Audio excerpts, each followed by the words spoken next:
Hello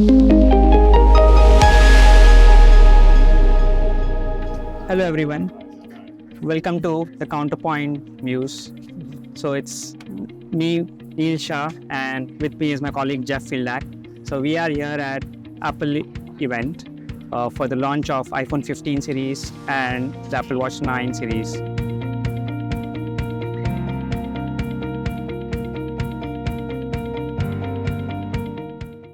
So it was a fun event. We participated in the event in the Steve Jobs Theater, and it was great to experience the keynote live. So, what are the key takeaways from this event, from the launch? Me and Jeff will summarize some of the things which stood out for us and hits and misses from Apple perspective and the ecosystem perspective. So, Jeff, what were your top 3 key takeaways when you look at the iPhone 15 launch? Yeah, I think a lot of tech geeks like ourselves are always tough, and they always compare year-over-year comparisons. And from Apple's perspective, yeah, it's a little bit of that. But more importantly, they're trying to get the iPhone 11 and iPhone 12 users to upgrade. And with that, I think there were 3 items, broadly speaking, which really will help with that. And the first, Apple spent a lot of time on the camera stack and the camera improvements, and there were many, and especially versus the iPhone 11 or 12, I think they're very significant. The other item, it's very hard to differentiate on materials these days, but I think the titanium, it feels much lighter in hand, and it still looks really nice. And I thought that was a significant differentiator that Apple will be able to leverage. I'm sure will be in the commercials, and I think that will be something that will help differentiate. And then my final takeaway was on the gaming side, MediaTek, Qualcomm spend a tremendous amount of time always on gaming, and Apple maybe more behind the scenes. And I think they spent a lot more time because now they have ray tracing and big, large developer community and gaming store that, it's a bigger story for them now. And I think with the ray tracing and the performance, it's a better story for them this year than other years. Absolutely agree. I think to expand on Jeff's point about the gaming, I think everything boils down to the A17 Pro in the iPhone 15 Pro series. I think that was a game changer.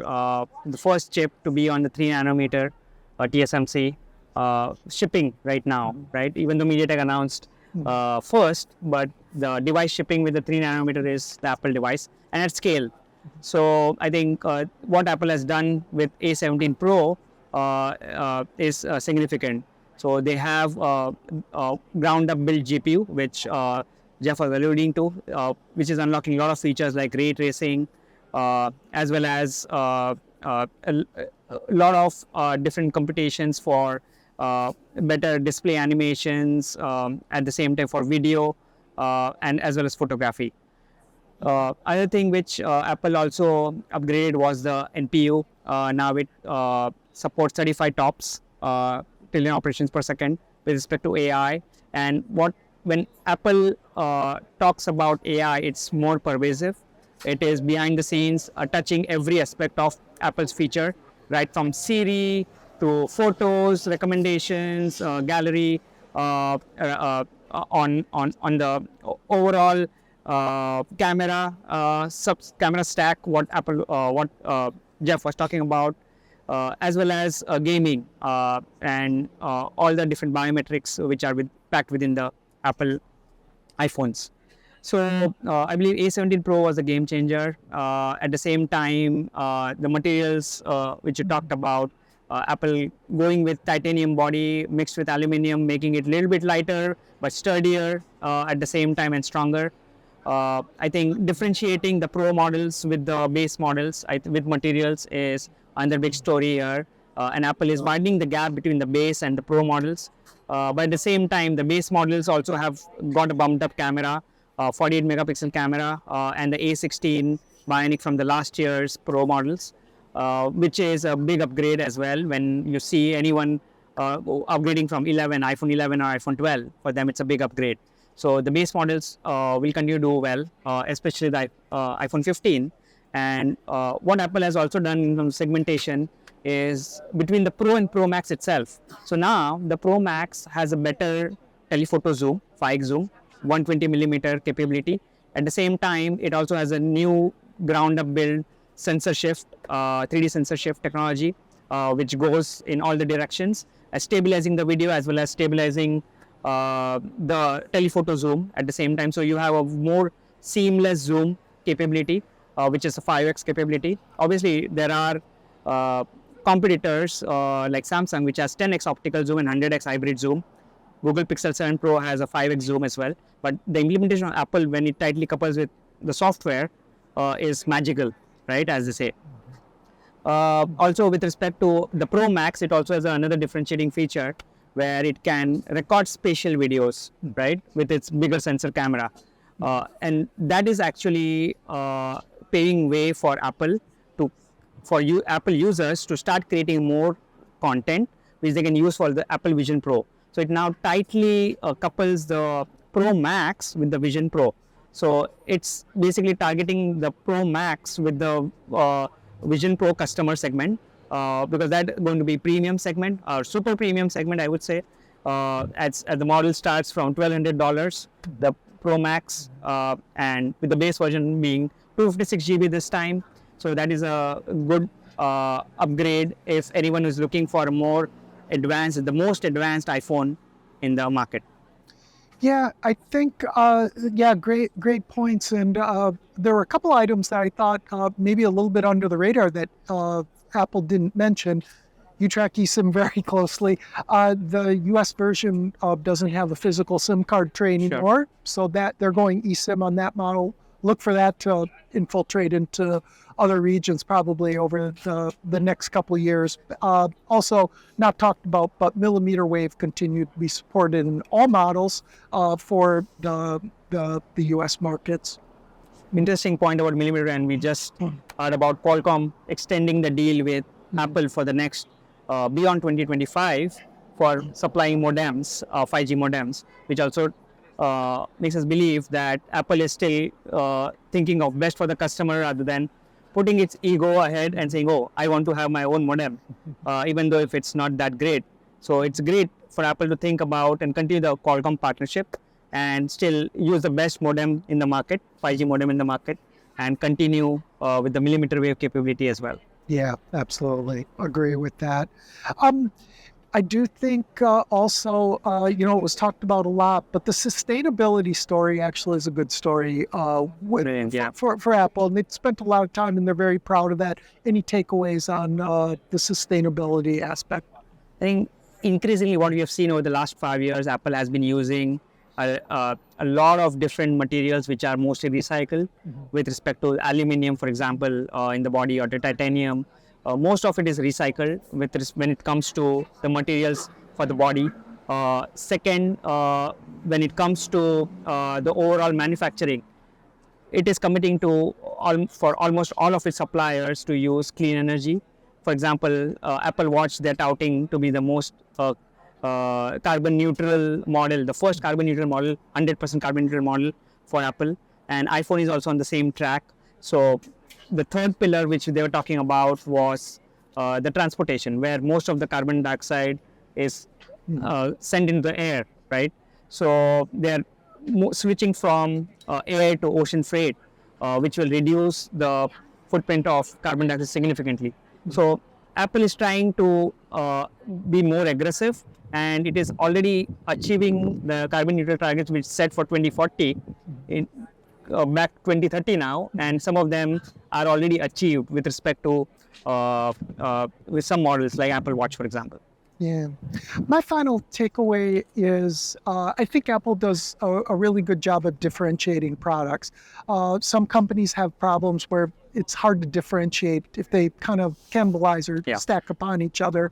I think these 4 devices all are very unique and have differentiating factors. If someone wants really cost optimized, smaller display, or it's all about display, they could get the Plus model. If they want the Uber camera, differentiation even between the Pro and Pro Max versions. So I think that will help point of sale maximizing the dollar spent on iPhones. So also another interesting thing which we noted was the carrier offers, right? $800 off on any exchange of iPhone 11 or higher, and up to $1,000 off for the Pro models, right? So what do you see? Because you have been tracking the US market promotions very closely, and it's very difficult to decipher from outside what are the different mechanics and strategies for Apple versus Android OEMs versus carriers, right? So where do you see the sweet spot for Apple, and why carriers are continuing to pour money on Apple? Yeah, iOS subscribers are the most loyal. They spend the most. So carriers really are seeing a lot of value, even throwing out the $800 promotions. And what we're with that $800, subscribers have to move into the highest unlimited data service plans, and they're doing it. So our estimates show 60 to 70%, depending on the carrier, move into those highest unlimited data programs. So don't look for the carriers to stop anytime soon subsidizing iPhones the way they are, which is a great advantage for Apple. And that is helping Apple a lot in terms of increasing the install base, not only because you're getting so many trade-ins, because carriers are spending a lot of money to get and retain the iPhone subscriber. At the same time, a lot of secondary devices are coming into the market, right? Which is indirectly also expanding Apple's user base, because those are eating into mid-tier and high-tier Android phones, right? Absolutely. It's why we have seen, it's not drastic, but it's consistent move from Android to iOS. And that secondary market is one of the key drivers of that, getting into lower price tiers with the secondary market. And as we reported last year, that iPhone's user base in the US, for example, exceeded Android's user base for the first time, right? And what does it mean for Apple is that Apple has a significant user base now. In many markets, it's growing double digit, especially in emerging markets where it's growing on a smaller base, but its overall user base is expanding. Apple has more than 1.2 billion iPhones in the world in terms of the devices base. What this actually means is Apple's services business is growing a lot, because now it has more than 900 million paid subscribers across all its services, including app stores. So the services business actually this year would clock more than $75 billion, right? Which is more than revenue of many companies, right? Many automotive companies, and even if you look at Microsoft Cloud or even Google Cloud, right? For that example. So you saw in with respect to the emergency SOS, right? They added one more service, right, to that in partnership with AAA. What can you talk about that? Yeah, I think it is so powerful. The commercials of a satellite connection, where if you are in the mountains, have a car crash in a rural area, you can send an SOS. Apple showed many people that would have probably died had they not had an iPhone. Super powerful, and just another just kind of small item that could turn people's, hey, that's an important differentiator. Even though it may be niche, it's important and it's very powerful, and Apple does a great job of marketing it. Great. And so the deal is, if you buy an iPhone 15, you get 2 years of that service free. But for other users who are upgrading, right, so they can, if they have a AAA account, for them it's free, but they can also buy it on the side, which means it adds to the services revenue for Apple, right?